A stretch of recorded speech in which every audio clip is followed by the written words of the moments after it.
नमस्कार दोस्तों, स्वागत है आपका हमारे चैनल पर। फ्रेंड्स, आपके सपोर्ट की हमें बहुत ज़रूरत है, तो प्लीज़ प्लीज़ सपोर्ट कीजिए। चैनल पर पहली बार आए हैं तो सब्सक्राइब कर दीजिए और कहानी अच्छी लगे तो कमेंट में लिखकर ज़रूर बताएं। कुछ हमारी गलतियां हैं तो वो भी प्लीज़ बताएं। शेयर कीजिए दोस्तों के साथ। यू शुड नो पर आप सुनने जा रहे हैं मोटिवेशनल स्टोरी। तो चलिए शुरू करते हैं। दोस्तों, हम सभी एक दूसरों को देखकर यह सोचते हैं कि हमसे सुखी तो वह है, उसके पास तो घर है, परिवार है, वो कितना खुश है, और मेरे पास तो सिर्फ और सिर्फ दुख है। आखिर असल जिंदगी में सुखी कौन है? आइए इसे एक छोटी सी कहानी के माध्यम से समझते हैं। बहुत समय पहले की बात है। एक बार एक भिखारी गांव में भीख मांगने के लिए जाता है। भिखारी भीख मांगते मांगते एक किसान के दरवाजे पर पहुंचता है। वह भिखारी किसान के घर का दरवाजा खटखटाता है, लेकिन अंदर से कोई आवाज नहीं आती। दरवाजा खुला होने के कारण वह अंदर की ओर झांकता है, यह देखने के लिए कि कोई घर पर है या नहीं। वह देखता है कि किसान और उसका पूरा परिवार एक साथ बैठकर बात कर रहे हैं। बच्चे किसान के साथ लिपटे हुए हैं, खेल रहे हैं। भिखारी को लगा कि शायद किसी ने मेरी बात पर ध्यान नहीं दिया, इसलिए उसने फिर से आवाज लगाई। जब उसने दूसरी बार आवाज लगाई तो किसान की पत्नी ने सुना और उसके बाद कुछ अनाज लेकर घर से बाहर आई और उसे भीख दे दी।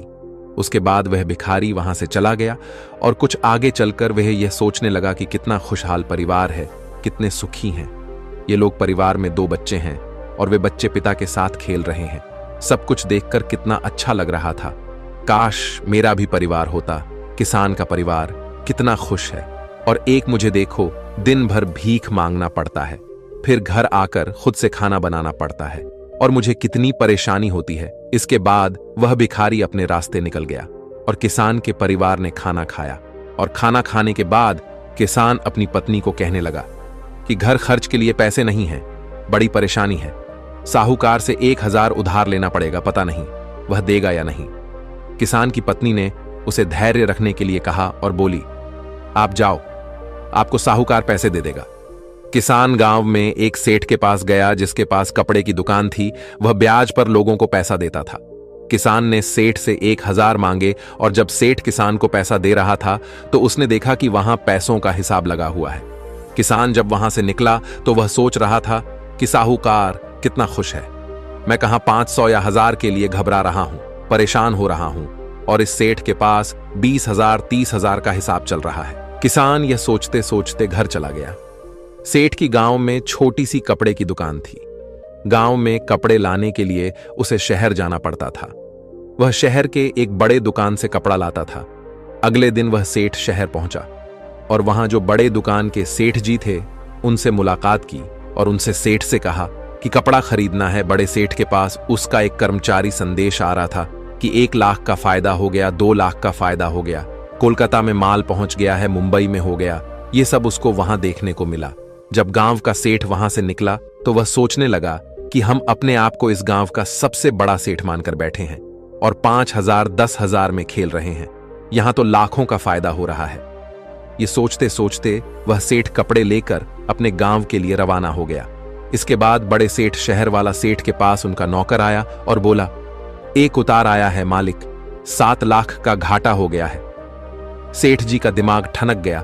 तभी दूसरा नौकर आया और बोला, आज आपको दावत में जाना है। अपने जो राय बहादुर साहब हैं उनके यहां दावत है। लॉर्ड साहब आने वाले हैं, आप तैयार हो जाइए। हमने मोटर गाड़ी लगा दी है। सेठ जी दुखी मन से तैयार हुए और गाड़ी में बैठ गए, और कुछ देर के बाद सेठ जी राय बहादुर के घर पहुंच गए। वहां दावत सजी हुई थी। बड़े बड़े सेठ आए हुए थे।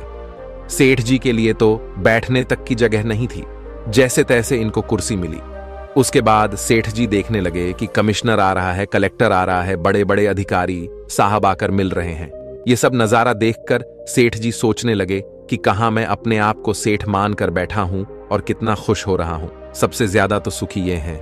इनके पास बड़े बड़े अधिकारी आते हैं, चाय पीते हैं, हाथ मिलाते हैं, जलवा तो इनका है। इसके बाद सेठ जी राय बहादुर से मिले और उन्हें तोहफा दिया, खाना खाया और अपने घर के लिए रवाना हो गए। राय बहादुर साहब के यहां दावत खत्म हो चुकी थी और इनका सर दर्द होने लगा, क्योंकि इन्हें दिन भर से चिंता थी कि दावत कैसी होगी।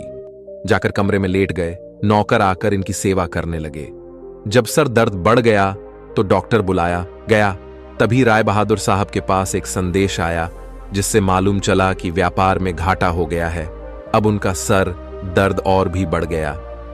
राय बहादुर ने अपने नौकरों से कहा, क्या जिंदगी है, बड़े बड़े अधिकारी को चाय पिलानी पड़ती है, पार्टी रखनी पड़ती है, वह सब करते हैं, इसीलिए हमें भी दावत रखनी पड़ती है, वरना कौन इतना सरदर्द मोल ले। तभी उन्होंने देखा कि खिड़की से एक भिखारी जा रहा था जो अपने हाथ में डंडा लेकर गाना गा रहा था। राय बहादुर साहब ने नौकरों से कहा, देखो, जिंदगी में खुश तो ये है, सुखी तो ये है, इसको कोई चिंता नहीं है, ना घाटे की ना फायदे की। यह वही भिखारी था जो किसान को सुखी मानता था, खुश मानता था। दोस्तों, हर इंसान खुश तो है, लेकिन वह अपने से धनवान व्यक्ति को देखकर दुखी हो जाता है और उसे लगता है कि सिर्फ धनवान व्यक्ति ही खुश और सुखी है। लेकिन धनवान होने के अर्थ यह नहीं कि वह व्यक्ति सुखी भी है। अगर आप जीवन में खुश और सुखी रहना चाहते हैं तो अपने से धनवान की ओर ना देखें, क्योंकि हो सकता है जो जीवन आप जी रहे हो वैसा जीवन पाने के लिए भी कुछ लोग तरस रहे हो। दोस्तों, दूसरी शिख जो हमें इस कहानी से लेनी चाहिए, जो हमें अपने आप से रूबरू करवाती है और हमारी असलियत दिखाती है कि हम जैसे हैं वैसे ही अच्छे हैं। एक छोटे से गांव में एक व्यक्ति रहता था जो पहाड़ से पत्थर तोड़ने का काम करता था। उस व्यक्ति को अपनी जिंदगी से कोई शिकायत नहीं थी। पूरे मेहनत और लगन से दिन भर काम करता और शाम को काम खत्म होने के बाद जो भी पैसा मिलता उसे लेकर अपने घर आता और अपने परिवार वालों के साथ कुछ समय व्यतीत करता था और फिर चैन से सो जाता था। ऐसा करते हुए उसे कई साल बीत गए थे। हर दिन की तरह वह अपना काम खत्म करके घर वापस जा रहा था। रास्ते में चलते चलते उसके मन में एक ख्याल आया कि यह भी कोई जिंदगी है।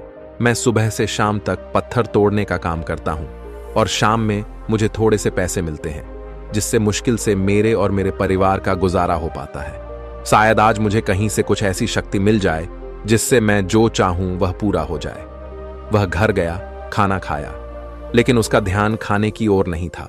उसके दिमाग में बस एक ही ख्याल था कि काश मुझे कोई ऐसी अलौकिक शक्ति मिल जाए जिससे मैं जो चाहूं हासिल कर सकूं। वह इस बात को सोचते सोचते सो गया। फिर नींद आने के बाद उसे एक सपना आया।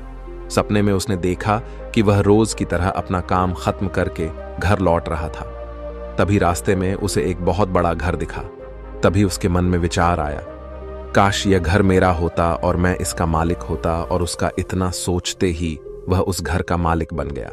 उसको यकीन ही नहीं हो रहा था कि उसने जो सोचा वह पूरा हो गया, लेकिन उसकी खुशी अधिक देर तक नहीं टिक पाई। अचानक से एक शोर सुनाई दिया। उसने देखा कि उसके घर के बाहर से एक रैली निकल रही है जिसमें बीचों बीच एक राजनीतिज्ञ है। उसे देखकर वहां खड़े लोग उसके नाम के नारे लगा रहे थे और सब उसको देखने के लिए तड़प रहे थे। तब उसको यह एहसास हुआ कि मैं कितना छोटा हूं, मेरा तो कोई अस्तित्व ही नहीं है इस राजनेता के समक्ष। काश मैं एक राजनेता होता और मेरे पास इतनी क्षमता होती। उसके इतना सोचने की देर थी कि वह राजनेता बन गया। उसके खुशी का ठिकाना नहीं रहा, क्योंकि उसके पास हजारों लोगों की भीड़ थी और सब उसको देखने के लिए तरस रहे थे। लेकिन उसकी यह खुशी भी ज्यादा देर भी टिक नहीं पाई, क्योंकि धूप बहुत ही तेज थी और उस राजनेता को इतनी धूप में खड़े रहने की आदत नहीं थी। उसे चक्कर आया और वह बेहोश हो गया। फिर उसे एहसास हुआ कि यह राजनेता सबसे ताकतवर नहीं है, ये जो सूरज है ये सबसे ताकतवर है। उसके मन में आया कि काश मैं सूरज होता, मेरे आगे कोई टिक नहीं पाता। उसको इतना सोचने की देर थी और वह सूरज बन गया। वह खुशी से पागल हो गया।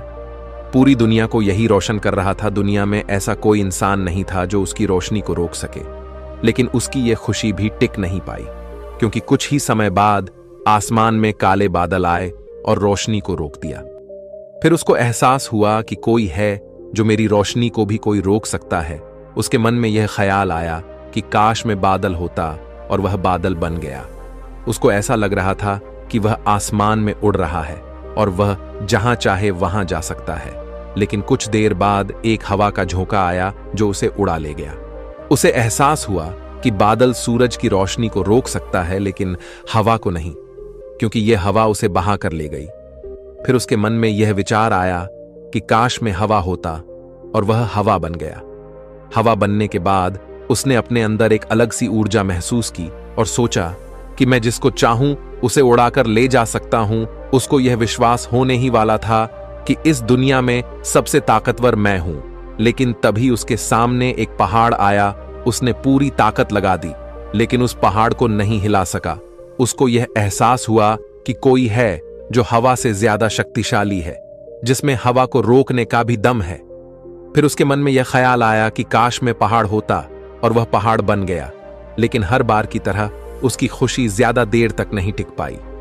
एक जानी पहचानी आवाज उसे सुनाई दी और साथ ही साथ उसको दर्द होने लगा, जैसे कि कोई है जो उसे तोड़ रहा है, मार रहा है। तब वह दर्द से चीखने लगा और उसके मन में आया, मैं वह बन जाऊं जो पहाड़ को तोड़ने का दम रखता है। लेकिन इस बार उसकी यह ख्वाहिश पूरी नहीं हुई।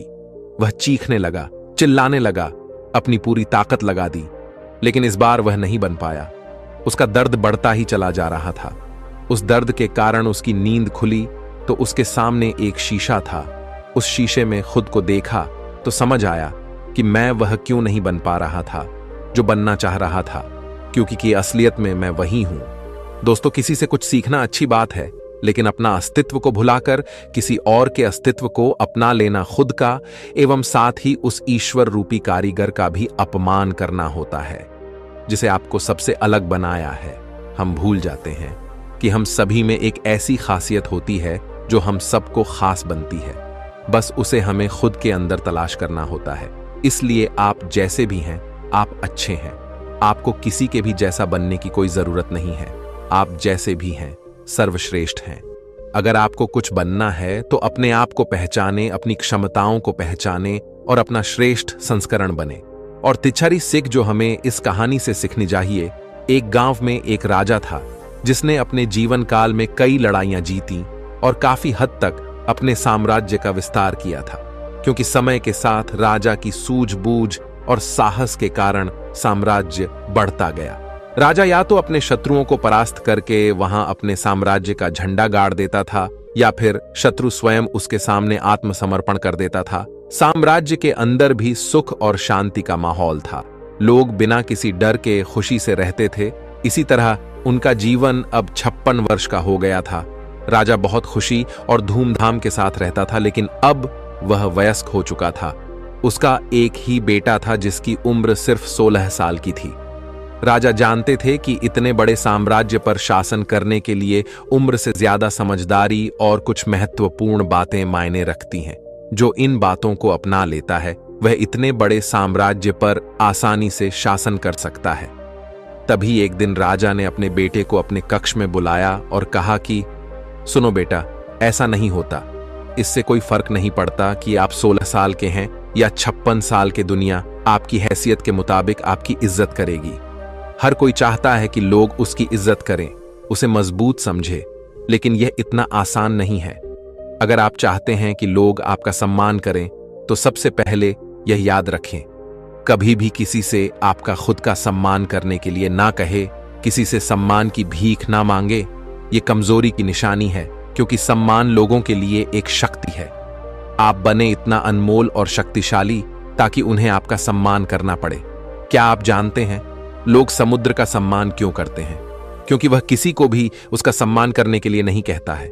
समुद्र की शक्ति से प्रभावित लोग उसका सम्मान करते हैं क्योंकि वह शक्तिशाली है। लोगों के मन में समुद्र के प्रति सम्मान के अलावा आपके पास उस तरह की ताकत बनने का कोई और तरीका नहीं है ताकि लोगों को किसी भी स्थिति में आपका सम्मान करना पड़े। इसके लिए आप स्वयं को जीवन के हर पहलू में मजबूत और शक्तिशाली बनाएं। अपना वादा हमेशा पूरा करें, इससे आपको स्वचालित रूप से सम्मान मिलेगा। साथ ही दयालु बने और दूसरों का भी सम्मान करें। ये याद रखें कि हमेशा दूसरों से सीखते रहे। कुछ ना कुछ घटित होता रहता है। आप कभी भी सब कुछ नहीं जान सकते। जीवन की वास्तविक शिक्षा भी वास्तविक जीवन से ही मिलती है। युवावस्था में आप जितनी अधिक चुनौतियों का सामना करेंगे, आप उतने ही अधिक मजबूत बनेंगे। आने वाले समय में आप और अधिक प्रगति करेंगे। ये जीवन का वह समय है जहां आपको लड़कियों के प्यार में नहीं पड़ना है, बल्कि खुद को मजबूत बनाने पर ध्यान केंद्रित करना है। जब आप एक अनमोल और शक्तिशाली व्यक्ति बन जाएंगे, ताकि जब आप बनना चाहें तो यह अपने आप आ जाए। अपने जीवन में बेहतरी लाएं और आगे बढ़ना शुरू करें। तो कुछ लोग आपको पीछे खींचने की कोशिश करेंगे। यह लोग आपके मित्र या परिवार में से कोई भी हो सकते हैं, या आपके सपनों का मजाक उड़ाएंगे, या आपको ऐसी आदतें अपनाने के लिए कहेंगे जिससे आपका समय और ऊर्जा बर्बाद होती है, क्योंकि वे आपको आगे बढ़ते नहीं देखना चाहते हैं। वे आपकी प्रगति से ईर्ष्या करेंगे, क्योंकि उनकी कमजोरी और आलस्य के कारण वे काम करने में असमर्थ हैं। वह नहीं चाहते कि आप ऐसा कर सकें। साथ ही लोग आपको पीछे खींच लेंगे, क्योंकि कुछ दोस्ती सिर्फ थोड़े समय के मनोरंजन के लिए बनाई जाती है। इसलिए जब आप उन चीजों को करना बंद कर देंगे तो उनका मजा कुछ समय के लिए कम हो सकता है जो वह आपके साथ बिताते थे। इसीलिए वे आपको पीछे खींचने की कोशिश करेंगे और आपको अपने जैसा बना देंगे।